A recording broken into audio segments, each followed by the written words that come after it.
Buonasera. Quindi la facciamo in italiano? Yes. I'm joking. Hi, Luisa. Let's start. Your team told me that you feel a personal interest and dedication to Italy. You have been back several times. You talked also with our Prime Minister, Renzi. Can you discuss why this country is so special for you, to you? I hope it's not just a matter of food. Well, it's much more than food, fashion, furniture, and Ferrari. Although that would have been a good enough reason. The people. I feel so attached to the people, and they've been so nice to me. And I feel like I'm home when I'm here. We don't get to choose where we're born, but if I did, it would have been Italy. Thank you.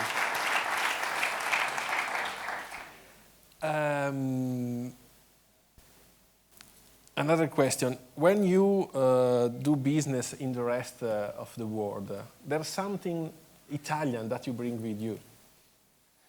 Yeah, I think so. I've always tried to bring a humanity to the equation. Sometimes I don't think it's easily understood by a lot of different people. Yeah. That somebody can be warm and inviting and full of passion. Also the American people are. They are, but it's different. There's a certain warmth that has to come with the passion. Sometimes the passion comes without the warmth. I try to bring the warmth, maybe even ahead of the passion. Takes a while to get used to that. Okay. I understand that you are coming to Italy from a major meeting of international CEOs in London, no? During that visit, you gave a talk about how and why companies must innovate. Yes. You talked about your earlier experience in Xerox Corporation as a case of study. Maybe to start, you can share something from that history.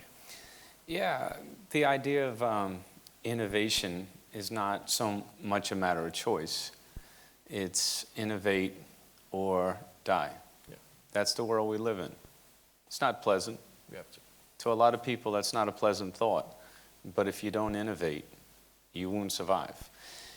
In the case of Xerox, I told the story when someone asked me the question. They said, what happened to Xerox? And I explained that it's a great case study in innovation because there was this guy named Chester Carlson who in his Queens Astoria apartment invented the idea of photocopying. Yeah. There was this guy named Joe Wilson who had a company, bought the idea, and decided to bet his whole company on that one idea to scale this idea of photocopying. And it became the first $1 billion US company in less than 10 years in the world at that time. Not so bad. Yeah, not so bad. And then you say, what happened? Management happened. Because management always wants to hold on to the past. And what do you mean by that? Well, I mean that if you have a really good business model and it has really good margins, the idea of change can sometimes be very frightening to some people, especially if their interest is in harvesting the stock. My division had grown from 400 million to 4.5 billion in 4 years. So one might walk away from that analysis saying, if the core business is shrinking and this guy's business is gone from 4 to 4.5 billion in a few years, maybe he's onto something. But the reason that not everybody agreed with that business model is it came at a slightly lower margin because it was the early days of providing document management as a service, essentially in the cloud. And that had a people equation in the margin mix, which made 5 points less margin, but overall much more revenue and much more profit, absolute profit. So the point that I'm making is simple. You have to go where the customer wants you to go. No matter how clever you are in a boardroom, if it doesn't make sense to the customer, it won't, in the long run, make sense for the company or the shareholders or the people. So do what's right for the customer. Disrupt yourself before someone else does it to you. That's true. And let's talk about a little bit of SAP. Sure. This may be a good point to remind people about how has evolved your business over the years. You have made several changes since 2010 to refocus and expand SAP. It is correct to say that it all began with a new vision statement. Yeah. Yeah. It all began with this idea. We were putting our strategy together in 2010, not so much for where the company had been. So many companies get caught up in the past. They love to celebrate the past. We're the number one at a certain thing. In our case, we were number one at applications and analytics, which is good. Yeah. But it was a $110 billion US addressable market. Then the question at a leadership level is, what are we going to do to be even better in the next 30 years? And the vision that we had was to help the world run better and improve people's lives. And how did we come up with that? We asked a very simple question, one that you probably ask yourself. If we weren't around, would anybody care? Would anybody notice? Would it matter? When we answered that question, yeah, we're in 190 countries. We cover 25 industries. If you turn SAP off, companies don't run. So we do matter. But the question is, how will you be relevant in the future? And here's what we came up with. To help the world run better, you have to help the world solve the big data challenge. Yeah. If data is doubling in the world every 12 months because of the explosion of the mobile device, how can we create a new world where you have a consumer to business economy? That's when we invented HANA. The second thing was, we knew that we didn't have a big footprint in the cloud at the time. And the cloud gets away real fast.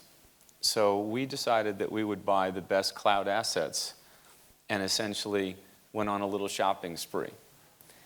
And we thought that that was a very smart move for our customers. And then finally, there was the business network, this idea of inter-enterprise collaboration with your global trading partners. Yeah. Anyway, we can get into more detail on that, but why do I think it's important to share that with the dear colleagues here today?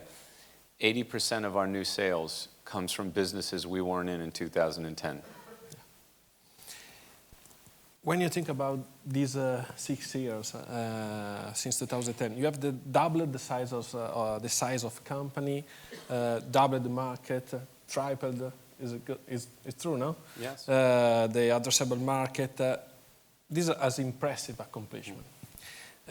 What do you think has been the key to getting SAP into this growth mode? Well, in terms of improving people's lives, which is the other side of make the world run better and improve people's lives, here's the key thing.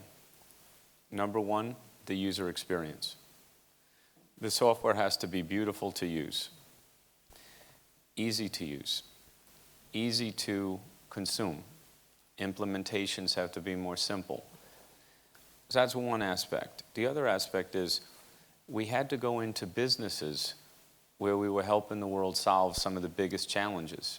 Because when you help the world solve some of the biggest challenges, you're also solving some of the world's biggest business opportunities. Example, we now made a bold move for healthcare. Mm-hmm. And healthcare, 2 or 3 years from now, will be the biggest industry in the world of software, without a doubt.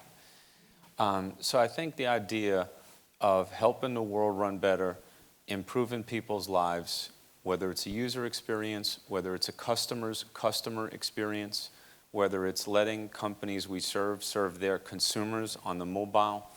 The main thing is CEOs, C-level executives like yourselves, you want to connect your data to your operational processes, and ultimately you have to move really fast in this new economy, this digital economy, so you have to make it easy to consume. Whether it's your cloud, my cloud, a hybrid cloud, clearly the cloud and the network will be key components of speed. The leaders here, these haven't, are going through transformation in their business. They have to. Yes. In one way or another, they need your help. I mean, about SAP. Your solution revolve around a new digital core. Can you explain this and talk a little about this critical point? Yeah. So we don't need, the world doesn't need all of these databases. How many people in here have so many databases in so many different departments, and every time you're looking for information, somebody has to get back to you. They have to run a report. They have to talk to other people. They have to get back to you. Raise your hands if that's happened to you. Okay. How many people run a totally real-time business where you have a digital boardroom and you can see all the operations of your company in real time on a screen and just point and click and you know everything? So as you can see, everybody here,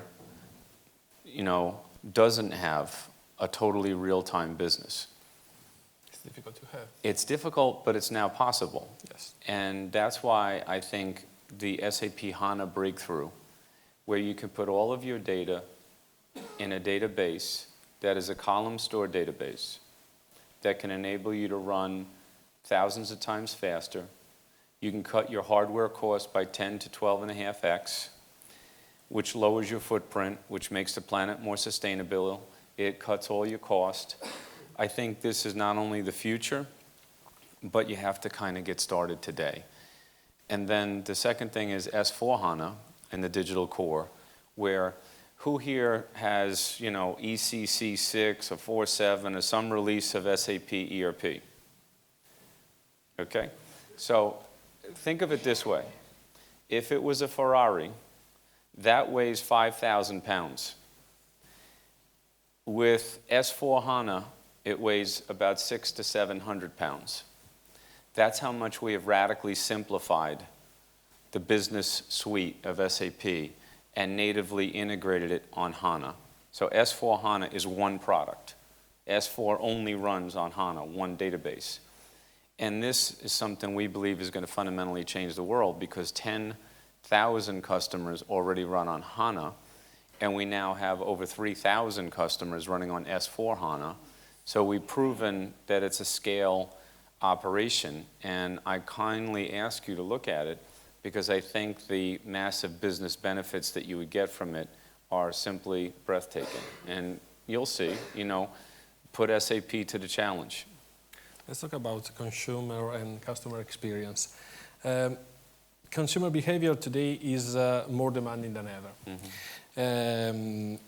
It's very true that everyone, I know you have a very strong views that date back to your earliest days about serving the customer. We talked about last year in your book also. When you talk about customer experience, what does this mean in the digital age? Well, maybe I could best tell this story through a company that I'm on the board of, Under Armour. Who here has heard of the brand Under Armour? Okay, so I play tennis with... You play tennis with Under Armour. So this is a sports apparel brand. I'm sure you have all heard of Nike and Adidas as an example, but I'm on the board of Under Armour.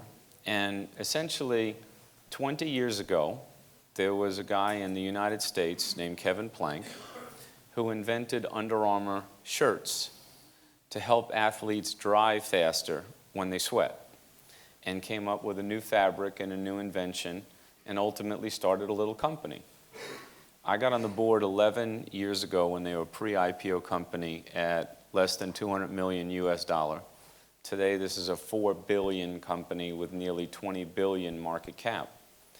So from that customer's point of view, meaning Under Armour, What are they trying to do? I think it's going to be very similar to your issues, by the way. They make a great product. The key to making a great product is to invent a product that the world doesn't even know it needs. But once you give it to them, they don't know how they ever lived without it. You with me? Now, what they want to do is they want to connect with their athlete in every channel. Every channel. You shop the internet, direct to consumer. You go to a wholesaler, no problem. You go to a retailer, no problem. You perhaps are a social media person and you travel around Facebook and Twitter and you belong to various internet communities. Yeah. Or you're an athlete like you. You play tennis. Frank rides a bike. Other people might jog. Some people might be into wellness in their diet, like you, Steve, no doubt. I could see that. That's a compliment. So now you have all these different types of athletes, but what do they have in common? They have the mobile, and they're doing things in the digital world. So when they come into Under Armour knows what they've done in direct-to-consumer, wholesale, retail. They have their likes and preferences, and they know what communities they belong to, and therefore what they participate passionately so they can make them real-time offer, price something, package something, and close an e-commerce transaction. This is the world. But here's the big idea. Are they in the shirts and shoes business? Or they bought 700 million worth of companies in communities of wellness where they can improve your health on the front end of healthcare before you get sick. So maybe they're going to be a healthcare company. Maybe they're not just shirts and shoes. Because of the power of nanotechnology on the shirt and the shoe, they connect the athlete to the device, to the channel, to the community, and now with HANA and S/4HANA, they know everything about you. This is what the consumer expects. Yeah. They expect you to know them and treat them as if they are the only one. And the companies in this room today, believe me, if you can show your consumer that you know more about them, that you care more about them, and that you can do more for them than your competition, you will win. Correspondingly, if your competition has the edge on you, they will win. So it really comes down to a digital race, and the ones that win it all. It will be very fast. Very fast, ruthlessly fast. Ruthlessly. Let's talk about employee for a moment. It's very true that everyone here has a changing workforce. Yes. Human resources is different today in many ways. How does SAP think about helping companies to do a better job engaging people? Yeah, I mean, the first thing is what we believe in strongly is we believe in young people. So on a virtuous level, we partner with universities. We have 1,900 very serious universities that we partner with to help young people learn not just ERP, not just big data, not just simulations in the classroom, but also we're open sourcing our code to universities so more of them can participate in the digital revolution. The other thing I did is I gave a speech last week to a school, and I explained that we have a big idea. I invented the idea just before the speech. That, true story, that we could actually align the curriculum around line of business executive. For example, this gentleman might be very interested in engineering. An engineering person is very different than somebody who's customer-driven and service-oriented. And you could start to align the curriculum by line of business. And therefore, when they come out, not only do they know the big picture of running a company, but they have some expertise in a particular line of business that might interest them. So this is what we're doing. By the way, we need to really get it going in Italy. I think we're behind in that regard here, and I take the action item along with Luisa to go, go, go. Now, as it relates to your question, which is managing the workforce, That's an important intake valve, but the workforce. Who here thinks about their business in terms of global and looks at other markets besides just Italy for growth? Anybody? Okay. What you're also going to find is that young people today expect you to hire them on a contracted basis.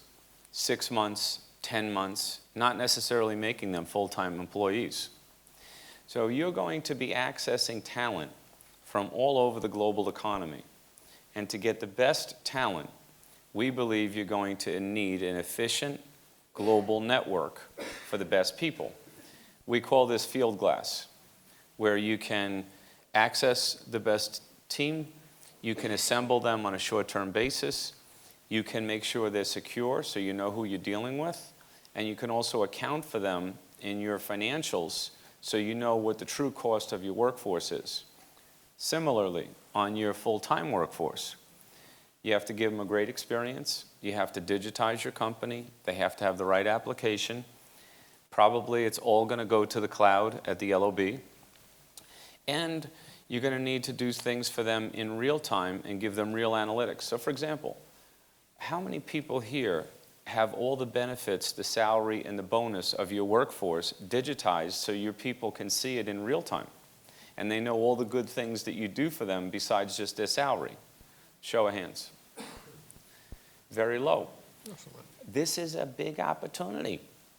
Because, first of all, a lot of you have very big, important brands. Sometimes a little company will give the people more money, but you might give them a more complete overall total incentive. It's important to show this. People need to start planning for their future. They need to see the pie charts. They need to see the graphs. They need to see the analytics. So what we think is you have to have great technology, real-time insight on HANA, connected to a cloud workforce application, connected to a business network, so you can see the entire workforce picture. Consumer and workforce. HANA, S/4HANA, SuccessFactors, Fieldglass. Last year, we placed 1.9 million people in jobs on Fieldglass, and we're just getting started. This year, it could be somewhere in the order of 4 million. This is the future. Yet, many companies today haven't even given that a thought. There's always seem to be the new breakthrough innovations in the world that we have to consider. One that is often discussed is the Internet of Things. Yeah. We're talking about that also in the last year. Can you talk about how you see business making use of this? Yes. So the Internet of Things gives us a unique opportunity to do something that I really recommend you think about, which is business model innovation. Changing fundamentally your business model. So what do I see as the key ingredients for this? Everybody, if you just count your fingers, I'll give you a 5-hour speech in 2 minutes. Number one, you have to have a strong core.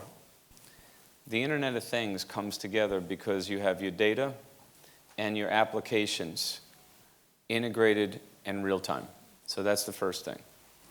The second thing is you're going to connect to things, and that's the Internet of Things. And that is going to tie into your people strategy, it's going to tie into your customer strategy, and it's going to tie into your business network strategy. 5 fingers. That's how you really think about the Internet of Things. Because if you take, for example, the Under Armour case, because it's like any other one I could give you, you're now connecting your products to things through devices, different partners, different channels, different business models. That's what every single business is doing. I met with a very large beverage company, the CEO and chairman, last Friday. He's on a 20-year-old release of SAP. He runs a multi-billion company. Great guy. Really, really great guy. He's there telling me how happy he is that his company could have so many billions of revenue and so many billions of transactions on a 20-year-old system, and he still thinks it works great. And I told him, that's really a credit to the engineers at SAP. I'll send your regards. However, have you taken a look at what's possible now in terms of true business model innovation from your core business? So we talked about a lot of things. I told him about the 5 things I just told you. Mm-hmm. But what interested him most, and of course you might have different needs, but him, was he has no visibility at his level on what's going on in his supply chain, what's going on in his manufacturing plants, what's going on in his billing, and how his bills and payments are going, what's connecting to his consumer and how they're reacting to various promotions in various geographies, and how he can compare sales in Beijing to sales in Sao Paulo to sales in Rome or perhaps Dubai, and ask simple questions of his information and get the data in real time in his office. Because he wants to have a feel all the time, every day, what's going on. And he doesn't have enough time to make enough phone calls or send enough emails or ask enough people what's going on. He wants to be able to ask his iPad or his iPhone. And ultimately, when he's in a boardroom meeting with his board of directors, he doesn't want them using binders, not even iPads. He just wants to ask the system the question and have it on the screens so everybody can see the answers. We call this the digital boardroom. So if you think about the 5 things I mentioned and the idea of having your company run in real time in a digital boardroom, that changes everything. Let me tell you what it meant to SAP. Hey, we went through the same changes you're going through. This is not easy. I was the guy that came up with the Run Simple slogan. And some people probably said, there goes that American marketing again. But let me explain to you why I came up with Run Simple. I think it might help you understand that it's a broader definition. Simple is the data. Simple is the integration of the workflow across the enterprise. Simple is the cloud. Simple is the network. Simple is tying all these things together. What's the enemy? If simple is good, what's the enemy? The enemy is complexity. Okay? And there was a pretty famous Italian that once said, the ultimate sophistication is simplicity. Okay? With that in mind, why do I tell you we've got to beat back complexity? Because if you look at everything through the digital boardroom, to enable that, you bought into the concept of simplifying the 5-finger pitch that I gave you earlier. To make simple the complexity. To make simple real and make it more than a slogan. When you can look at things in your business in real time and make important real-time adjustments to your pricing strategy, your incentives for customers, your incentives for your people, the way in which you manage your financials based upon days sales outstanding or credit issues or difficulties in certain economies or inventory levels building up one place and moving the goods and services to another, and you can make those decisions on the fly, you win. No one's going to beat you. And that's why simple matters. And I never said simple would be easy. Simple is hard. But that's why you got to go for simple.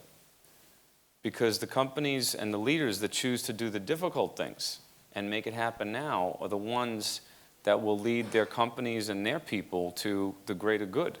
And that's a simple world. A simple world is a much more effective world. It's a real-time world. One thing you often say is that companies have to look around the corner. Yes. You say before, I read in articles, that SAP is moving into healthcare. Mm-hmm. It's a tough sector. Yes. Why it is important for a company like SAP to get into a so complicated industry like healthcare? Great question. And a lot of people would say, whatever you do, don't go into healthcare. because it's different in every country, and it is. It is a highly regulated industry. It has immense complexities with insurance companies. It has immense complexities with hospital. It has immense complexities with doctors and surgeons and nurses and first responders. The supply chain is messy. The connection to pharmaceutical companies is not that good. The electronic medical record systems are terrible. So why do it? Right, because that's the part where we're going to improve people's lives. Yes. And I'll give you an example. Today, in most healthcare structures, you have a patient, somebody responds to somebody, somebody is a nurse who cares for somebody, somebody's a doctor who cares for somebody. All the information goes into some kind of an electronic medical record. They create a billing event, they create a compliance event. But the doctors and the surgeons, how do they communicate? Voice and text. Guess what? A lot of that valuable data never even gets into a database as it relates to your personal care. Then I was in Davos with Joe Biden, the Vice President of the United States. SAP was the only technology company with the Vice President of the United States, and by the way, with other government leaders, especially in the European Union as well. Because we're already doing it. So what are we doing? We want to beat cancer. We want to save people's lives.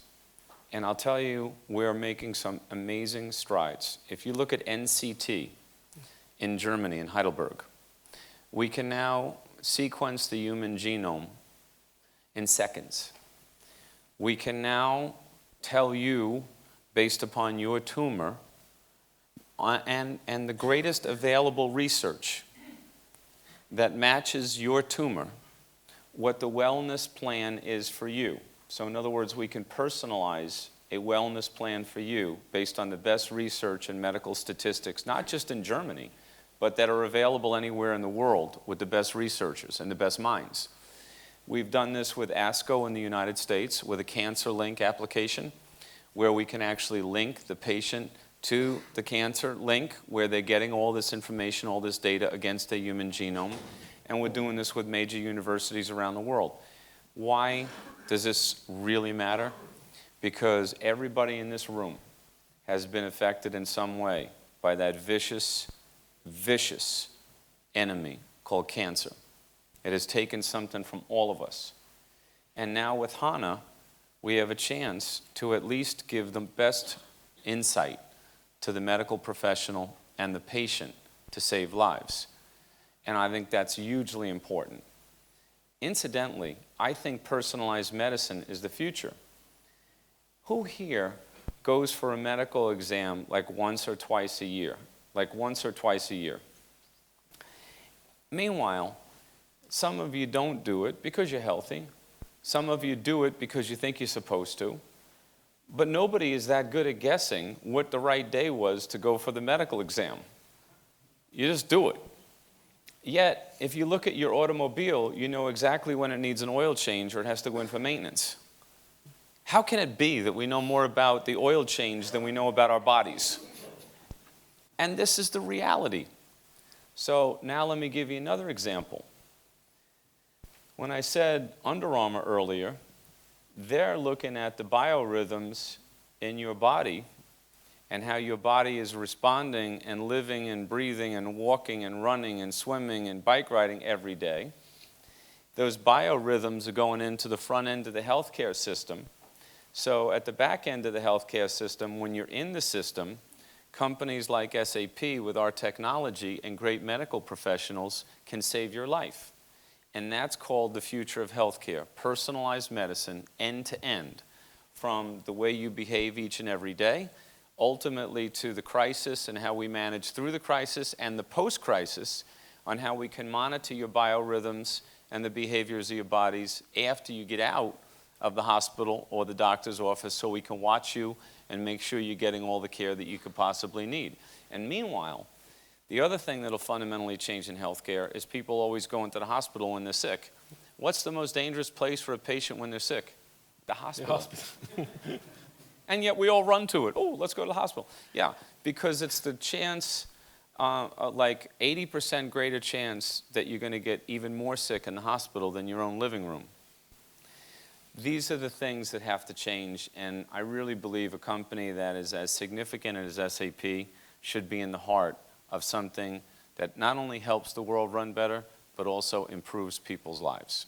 So a tough sector, but the sector where we have to Yeah, and are we going to make any money there for a while? No. But is everything about making money now? Or do we have to have some things that we do because it improves the world, and later on, undoubtedly, if you do it well, the benefits will be there? Healthcare is an example. Thank you. We have few minutes left. It is okay for you if I ask you a personal question? Sure. We all know that since you joined this event last year, you have been through quite a personal journey. Yeah. Some people might even call it tragic. Can you share a little bit with us what you have been through and what you learned from it? Yeah, I don't know if everybody knows, so I'll just quickly restate, on July 1st, I was with my dad for his birthday, and we went golfing. Anybody here golf? I'm terrible at it. I like to play basketball. Playing golf is punishment, but my father likes it, so what can I do? So we go out, we have a great day on the golf course. And the next day I had to leave because my wife's birthday was 2 days later. Okay. Unfortunately, in the middle of the night, I took a slip down the stairs with a very thick water glass. And glass can be extremely damaging, especially after you fall down the stairs with one. So I suffered some difficult injuries and was unconscious for a long time by myself, by the way. And when I woke up, I was in a very hard to imagine scene. And I learned a lot about who I am at that moment, because when you know you're fighting for your life, your mind, at least in my case, was incredibly serene, very calm, very relaxed. Everything was in slow motion because your mind's thinking. It's very rational. What do I do? And at the same time, your mind also looks to protect you. Lay down, go to sleep. It's okay, because if you decide to stand up, life's going to get a lot harder on you. And then there's that thing called your will. And your will basically says, well, wait a minute now. You got the greatest wife and kids in the world. You got a lot of friends out there to care about you. And you got 77,000 of your closest friends at SAP that depend on you. And to me, that matters a lot. So at that moment, I said to myself, I got to get up, I got to get out, and I got to make it and get on with it. So somehow I crawl out of this house to the street, and I laid down on the end of a driveway and into the street and just asked someone to call 911.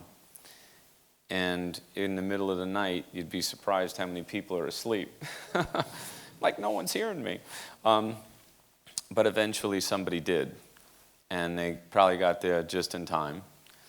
And I realized a lot from the experience, I went to the first hospital and they said, hey, we can't take care of you. You got to go to a Trauma 1 medical center. I'm like, what? You don't even know what's going on.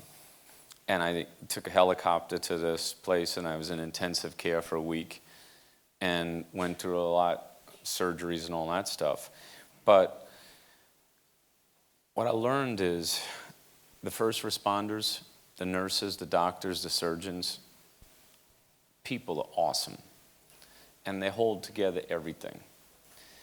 I also learned that, in that instant of something like this happening to a person, people say to me, my God, that had to build a lot of character. And I said, no, it doesn't build character. It reveals character. you know everything about yourself in the state of crisis and chaos. You know everything about yourself. And everything about your life that's happened to you and all the building blocks will come through at times of challenge and crisis. Everybody does fine when things are going great, but that's when you really know yourself. And some people say, that was a really difficult thing to go through and a tough break and everything. And I don't think so. I think it was a blessing. And I'll tell you why. Because God doesn't take anything away from you without giving you something better in return. I know that. And I know that I could never have made it from that room to the street unless Jesus carried me. And I also know that I can look at my life now as if I've been around here probably 35 years more than I've actually been here. Because when you get close, you learn a lot. So I think it gives you composure. I think it gives you more resilience and more vision. And you also learn that vision is not what you see, but it's what you feel and how you make other people feel. And that's a blessing that only God can give you. So I'm the luckiest guy in the world.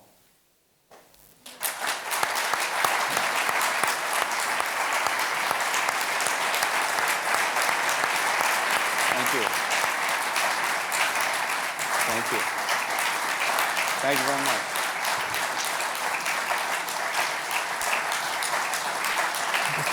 Yeah. Thank you. Thank you. Just the last question. Sure. Sono emozionato io. Maybe we can close from there where we started. Sure. We talked at the beginning about vision. You talked about your incident, your accident. So what does vision mean to you personally now? Well, I think on a personal level, I believe that my life has essentially got a new gear because it reminded me of all the things that really matter. Because I think that leaders have to live a purpose-driven life, that we're here for a purpose. Because if we weren't here for a purpose, we'd be somewhere else for a purpose. And you got to trust that. And in addition to living a purpose-driven life, you have to be in service to other people. The beauty of being a leader is not what it does for you, but it's really what you can do for other people by, in some way, adding value to what they do. I've often said that you can get anything in this life you want as long as you help enough other people get what they want. And I think that's really what it's all about. Being in service to people, being on a mission and a cause for what you represent and what you stand for, and then ultimately being ready yourself and being comfortable yourself to realize that the purpose that drives you is much bigger than all the things that come into our wake and our path every day. And when you think about life that way, you don't get so much distracted by the day-to-day things of this difficulty or that difficulty. Because in the end, there's a lot of people that need leaders in this world. And there's a lot of leaders that need to just reestablish their firm commitment to what really matters. So for my part, I think that I look at the world today as a place that really needs leaders and leaders of consequence. So if women and men that are here tonight can live with purpose and be leaders of consequence like you were born to be, the world's going to be a much better place. And we really can make a difference. I think sometimes people feel so beat up by life and the system and the problems that it almost seems insurmountable, and they kind of forgot why they got into this in the first place.